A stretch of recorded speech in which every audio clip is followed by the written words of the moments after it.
കലയെ കരളിൽ തഴുകും നാളിൽ കുളിരായി കൂട്ടാൻ ഞാനും സംഗീത ലോകത്ത് പിച്ച വച്ചു തുടങ്ങിയ നാളിൽ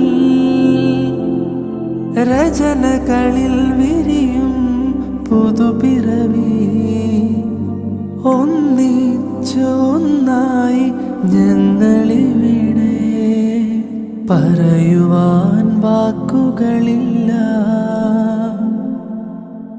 മനതാരിൽ തഴുകിയ ബന്ധം. എല്ലാവർക്കും നമസ്കാരം. ഇന്ന് എൻ്റെ പ്രിയപ്പെട്ട ശ്യാമേട്ടൻ്റെ പിറന്നാളാണ്. കൂടെ പിറന്നില്ലെങ്കിലും നമുക്ക് കൂടെപ്പിറപ്പ് പോലെ എന്ന് പറയുന്ന അങ്ങനൊരു